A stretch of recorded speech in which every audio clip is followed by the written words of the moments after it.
শাস্তি দিয়েও তো আমরা তাদেরকে ফিরিয়ে পাবো না।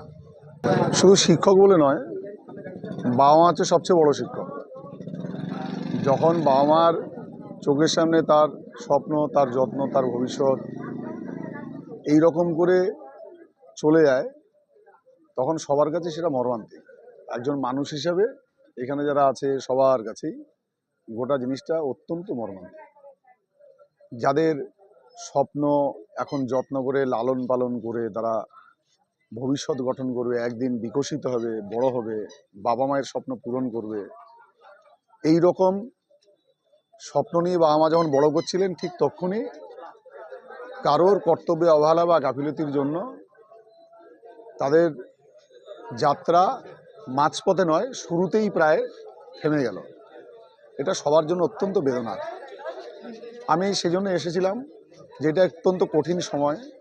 এই সময়টা অতিবাহিত করা, পার করা খুব কঠিন। এই সময় যারা আপনজন স্বজন, তাদের পাশে থাকা, তাদের মানসিক শক্তি যোগানো জন্য সবাই আসে। আমিও সেজন্য এসেছিলাম। মাননীয় মুখ্যমন্ত্রী শুভেন্দু অধিকারী মহাশয় তিনি সকালবেলা মেসেজ করেছেন, এই দুর্দিনে দুঃসময়ে দল ও সরকার তাদের পাশে আছে। আমিও ওনার বার্তা নিয়ে এসেছি যে আমরা সবাই এই পরিবারগুলোর যারা স্বজন হারিয়েছেন তাদের পাশে আমরা সবাই আছি। ঈশ্বর এই দুর্দিন, এই দুর্যোগ কাটিয়ে উঠতে তাদের শক্তি দিন, তারা এই দুর্যোগ কাটিয়ে উঠুন, এই প্রার্থনা করি। এবং কেন্দ্র সরকারের পক্ষ থেকে প্রায় 15 লক্ষ টাকা আর্থিক সহযোগিতা করেছে, এতে গ্রামবাসী সহ পরিবাররা খুশি। কিন্তু তারা জানাচ্ছেন যে যিনি এই ঘটনা ঘটেছে তাকে দৃষ্টান্তমূলক শাস্তি দেওয়া হোক, যাতে করে এর পুনরাবৃত্তি শুধু বহরমপুর বলে না, রাজ্যের বা গোটা দেশের কোথাও যাতে না হয়। ইতিমধ্যেই গেটম্যান এবং সুপারভাইজার তাদেরকে সাসপেন্ড করা হয়েছে।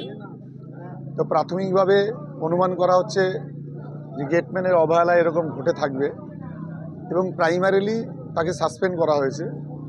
এবং তদন্ত আরও এগোলে তখন আরও পরিষ্কার হবে গোটা বিষয়টা ঠিক কিভাবে ঘটেছে।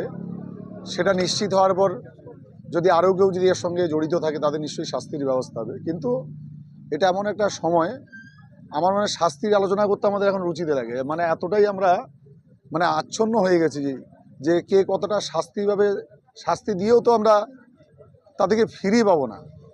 সুতরাং শাস্তি সে হবে তার কর্তব্যে অবহেলার জন্য।